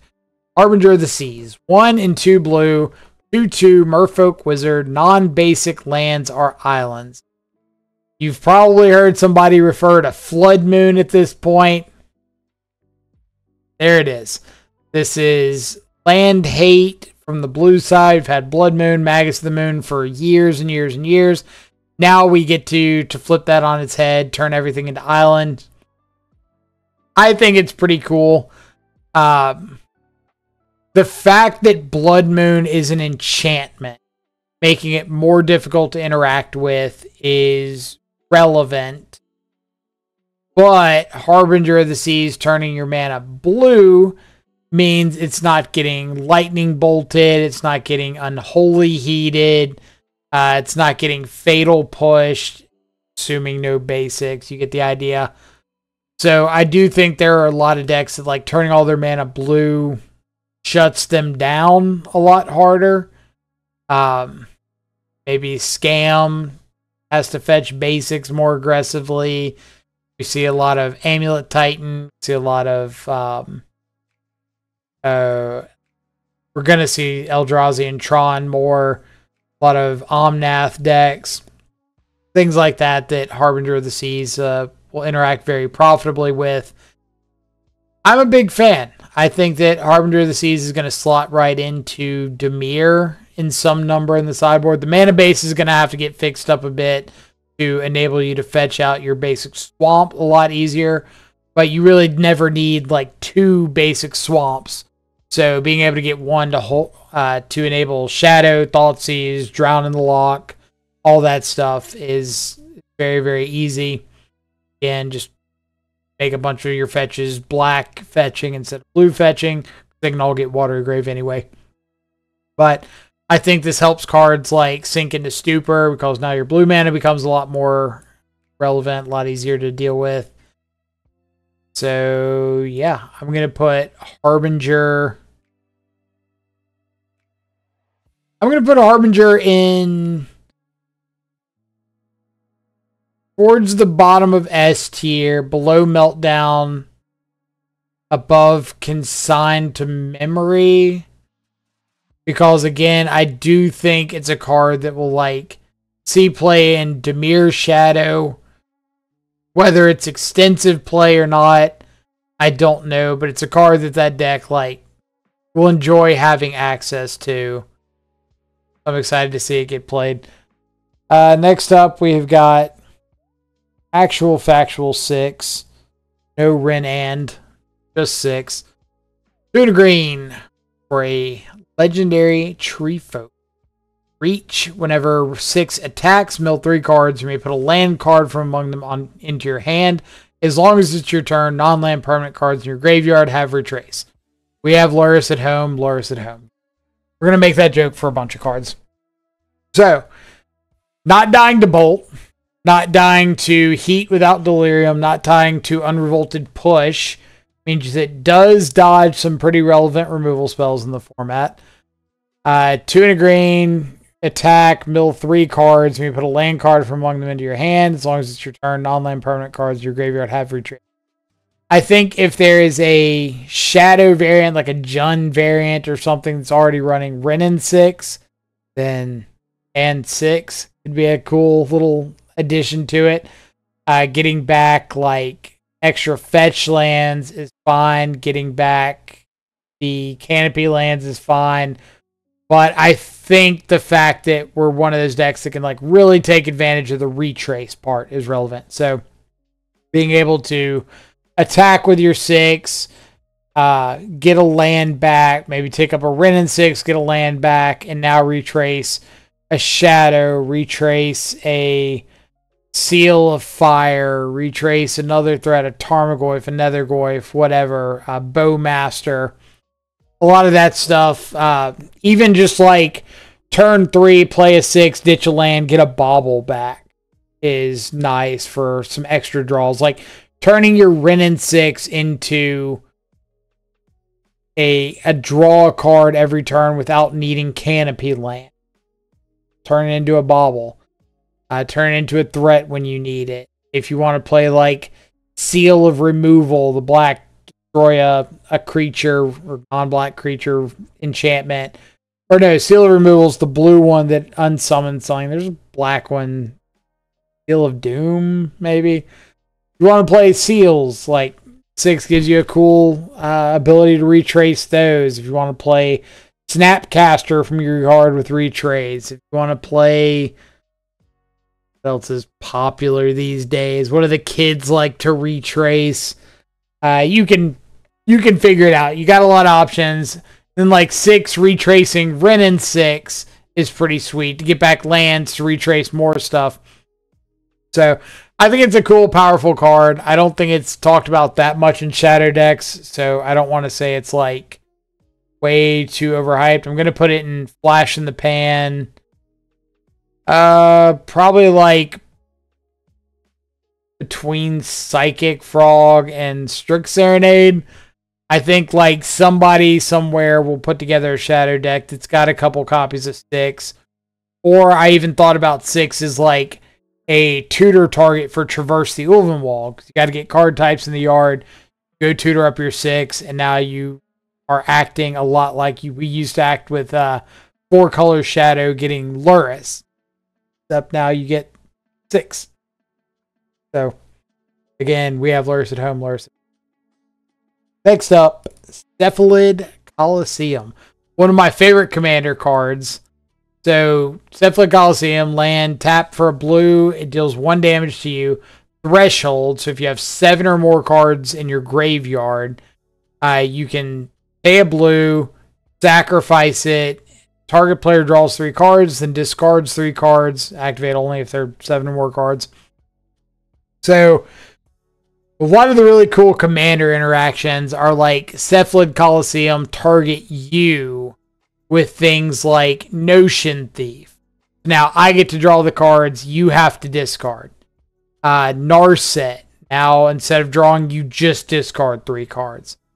We've got Bowmaster now. So if they're tapped out, you can, like, end of turn, flesh in Bowmaster, Coliseum, you draw 3, discard 3. Bowmaster pings you 3 more times. Now I got, like, a big army token. Shieldred, another cool option with Cephalid Coliseum. Dimir's kind of the obvious place for Coliseum, but with Murktide, it's going to be kind of difficult to Coliseum plus activate it. So I don't think the Murktide variations of Dimir would be the immediate home. I'm going to put it in the underrated category down here with the Spell the Profane. Mainly because I think it's a very unique, very cool effect if you can take advantage of it. But I don't know if we're going to be able to, like, get a Shadow build together that really does take advantage of it. But even if you're playing Murktide, maybe you're able to set up, like, looting yourself to draw to some better stuff, to find that those notable last few pieces you need to get across the finish line. So, I do think it's a cool card worth at least thinking about. Next up, we've got Vexing Bauble. Another hype card I've seen in a lot of the Discords, a lot of the Facebook posts. So, Vexing Bauble, 1 colorless mana for an artifact. Whenever a player casts a spell, if no mana was spent to cast it, counter that spell. So, thinking things like the Evoke Elementals, the Cascade targets. 1 tap, sack, draw a card. So, it is main deckable to an extent because you have the option to sack it, draw a card whenever you don't need it. Though it is 2 mana, 1 to play it, 1 to actually sack it to get that effect. So, if you don't have a lot of free space already, you're probably not just, like, jamming Vexing Bauble in your main. Again, it is cool against the Evoke Elementals, Solitude, Grief being some of the most notable offenders. Subtlety out there as well, Endurance out there. Good against the Cascade spells. Not sure there's really much else that it hits that we care about that much. But I think people are mostly hyped about it for the fact that you can play it in the main and get some free wins against decks like that. The sack draw card, obviously nice. So, like, Mishra's Bauble, 5 through whatever. But it also does have that Nombo interaction with Mishra's Bauble, where if you have Vexing Bauble out and you play a Mishra's Bauble, you counter it. That part, less exciting. I think this card's viability is completely going to come down to how popular Cascade remains, and then how good it actually ends up being against some of the Evoke Elementals. So I'm going to put it in as limited play behind Winter Moon. I think it'll see some sideboard play. I just don't think it's going to be, like, super crazy impactful. Next up, we have got Wrist Voracious Larva. Let's go ahead and pull out the full version. Flip side too. So Grist, Voracious Larva, 1 green for 1/2 Death Touch. When Grist, Voracious Larva, or another creature enters the battlefield under your control, if it entered from the graveyard or you cast it from your graveyard, you may pay 1 green. If you do, exile Grist, then return it to the battlefield transformed under its owner's. On the backside, Grist the Plague Swarm, 3 loyalty, +1, create a 1/1 black and green insect creature token, then mill 2 cards, put a Death Touch counter on the token. If a black card was milled this way, -2, destroy target artifact or enchantment. -6, for each creature card in your graveyard, create a token that's a copy of it, except it's a 1/1 green insect. Let's talk about the Planeswalker side first. The -6, pretty underwhelming as an ultimate. Like, you get to make a bunch of token copies of your creatures in the graveyard. Obviously, you have to have creatures in the graveyard, which the plus kind of helps to set up. But then those creatures have to have good abilities. Because if they don't, they're just 1/1. Probably not getting across the finish line with some 1/1s. The -2, as soon as it flips, is really nice, though. Being able to immediately take out an artifact or enchantment. The +1 to make 1/1 black and green insect tokens, and then possibly give them Death Touch is cool. I think making the 1/1s is fine, as we've seen on the Grist we have now. Giving the Death Touch, okay, little addition. Not the worst if you're being like defensive about protecting Grist, but again, you're not really protecting much with his ultimate. Maybe not finishing the game is her ultimate. Now the front side. The 1/2 Death Touch for 1. Stat line is fine. Trades with Ragavan. Stands in front of like any of the prowess creatures. I did not realize the first couple times I read it that it does say whenever Grist or another creature enters the battlefield, if it entered from the graveyard, you can flip it. So you can set up lines like turn 1 Stitcher Supplier, turn 2 Unearth your Grist. It comes back in play, and then you pay the green to immediately transform it, get your Planeswalker. You could turn 2 it, kind of like you do Tamiyo. I don't think this is as set it and forget it as Tamiyo is, but I could also see myself playing 1 or 2 just to try it out in like any of the black, green, X shadow variant shells with Unearth, because it's not the most difficult thing in the world to flip if you want to like see what happens. Then you also have the ability to maybe transform it if you escape a Nethergoyf, or if you've got a Proxa or something from the yard, anything like that. Not a lot of options, but it's cool. It's a Planeswalker. It's cheap. It's kind of on color.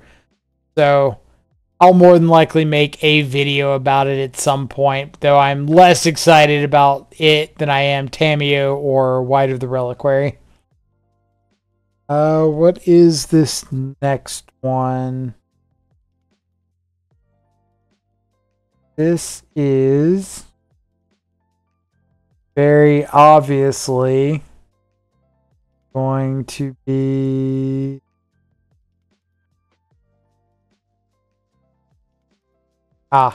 Jolted Awake. The white Unearth. So 1 white sorcery, choose up to 1 target artifact or creature card in your graveyard. You get 2 energy, then you may pay an amount of energy equal to that card's mana value. If you do, return it from your graveyard to the battlefield. So Unearth, but you can get something bigger than 3 CMC if you have the energy. 2 CMC gets back like 99% of the stuff we care about in Shadow, but you can also get an artifact back. So if you're playing like a Mardu Shadowblade list, being able to get back a Stoneforge to go get something, get back one of your threats, get back a Shadow Spear that's been blown up or something like that. If you've got an artifact hate piece, Nihil Spellbomb, Winter Moon, and it gets blown up, you can get it back with Jolted Awake. Again, you can also just get back like basically every threat that you've got potential access to. maybe there's a Mardu list with like Jolted Awake and the Amped Raptor, stuff like that. Give yourself a little extra energy to hit some bigger things. But if you're playing Unearth, if you're already in a shadow list that's playing Unearth, and all your stuff is 2 mana or less, you're in white, then this could be an option over Unearth as a little bit of upside to be able to get back the artifacts. Maybe you want to just get back a Bauble. Just draw an extra card. Maybe you want to get back, again, Nihil Spellbomb, something like that. Just know that the card's out there and it exists and it has other applications besides just getting back creatures that Unearth can't do. So I'm going to put it in Flash and probably underrated. I'll put it underrated below Cephalid Coliseum. I don't think it's going to see like hardly any play, but that's mostly because Unearth already doesn't see any play. But when you print a card that shifts the color pie and has something unique to it, then I think it's worth pointing those cards out. And I think that's kind of the role it fills. Next up is a Johnny, a Coddle Pariah. I'm almost exclusively mentioning this card because someone in all of the Shadow Discords, Ophelia Seas, is trying it out in Mardu Shadow Blade and really hyped about it. So I wanted to throw the card on here because I'm sure I'll play that deck at some point to try it out. And this way I can say we mentioned a Johnny. So Johnny Nikado Pariah, 1 and a white, legendary cat warrior. It's a 1/2, enters the battlefield, create a 2/1 white cat warrior creature. So 2 mana, 3 power across 2 bodies. Whenever one or more other cats you control die, you may exile a Johnny, then return him to the battlefield transformed under his owner's control. If you saw the like hype video about MH3 that Wizards put out, they talked about this card and how it's like reminiscent of a Johnny getting a spark because his brother died, and that's like the other cat warrior tokens, a Johnny's brother, and he dies and goes and then gets a spark, blah blah blah. So he flips over into the Johnny Planeswalker, 3 loyalty, +2, put a 1/1 counter on each cat you control. Well, your cat just died, so make up for it, which gives us our 0. 0, create a 2/1 white cat warrior creature token. When you do, if you control a red permanent other than a Johnny, he deals damage equal to the number of creatures you control to any target. So you can 0, make a cat, and then if you got like a Ragavan or Nacatl or something, maybe you 1-ball one of their creatures or send a point of damage upstairs, whatever the case may be. The more you can ping their like creatures and clear the board, the better the 0 is. Then -4, each opponent chooses an artifact, a creature, an enchantment, and a planeswalker from among the non-land permanents they control, then sacrifices the rest. So against a deck like Affinity, if you're able to a Johnny on 2, maybe flip it on turn 3, tick it up, turn 4, -4 it, and they get to keep like 1 artifact, 1 creature, then perhaps that can be enough to like completely set them back and you're able to win the game from there. We'll have to see. I think ultimately putting this card in a deck with like Ragavan and Dragon's Rage Chandler to help out the 0 is probably the best thing. Like I mentioned, Ophelia Seas also putting it in like Stoneforge Mystic package. So getting the 2 bodies that can hold swords is very relevant. Yeah, I mean, I'm going to put it in the expect a one-time shadow video category because I don't see it being played in a bunch of shadow options, but I'm sure there is a Mardu Shadow Blade video in the future that I hope to show off Johnny in. And then last card on the list is Shifting Woodland. So this is like one of my picks for sleeper cards in the set. I say sleeper card. It's getting a pretty good bit of hype, so I don't think it's that much of a sleeper. But Enters the battlefield tapped unless you control a forest. You can tap for a green. If you have Delirium, you can pay 2 and 2 green. Shifting Woodland becomes a copy of target permanent card in your graveyard until end of turn. Activate only if there are 3 or more. Activate only if there are 4 or more card types among your graveyard. Delirium. So, the obvious implication for Shifting Woodland is something like an Archon of Cruelty in your graveyard. If Shifting Woodland's been around for a turn, if you copy a creature, that creature doesn't have Summoning Sickness. So getting to like Woodland, copy an Archon or something, which you can do at instant speed. Doesn't specify, it has to be sorcery speed. Copy an Archon, you get to attack with it, get the triggers, and then at the end of the turn, this goes back to being a land. You don't exile things in your graveyard. You don't exile the thing you make a copy of, so you can just make it a copy again the next turn. So being able to copy something big and stupid and unfair like that is really nice. Copying a, Omniscience in your graveyard. Another big hype piece for Shifting Woodland. As far as Shadow goes, it's kind of underwhelming to 4 mana copy like a Tarmogoyf for copy a Shadow. But the fact that it's very difficult to interact with, I think makes it a little bit better. Maybe there's a world where we're able to find a creature that we can copy to improve the odds here. I think all in all, it's really low. But I do think it's a card to keep in mind if you're in green and you're in Delirium, that this exists and you could use it to help play around like sorcery speed removal by end of their turn, copying a Goy for a Shadow or something from your guard and then getting to attack and transform back. So just know it's there. I don't think it's going to be very impactful in Shadow decks. So I think I'm going to put it like overhyped. Around full Lyalia. Around there. Again, don't think it's going to be very impactful, but it's a cool effect, cool card. I think that somebody's going to try it at some point and proceed to be very underwhelmed with it. Yeah, this is my list. That's about all I got for it. Hopefully this is giving you some ideas to think about here and there. Maybe giving you a little food for thought. If you have any questions about where I place something, if I didn't address a card or concern about a card or a thought you had about a card, feel free to leave me a comment down below.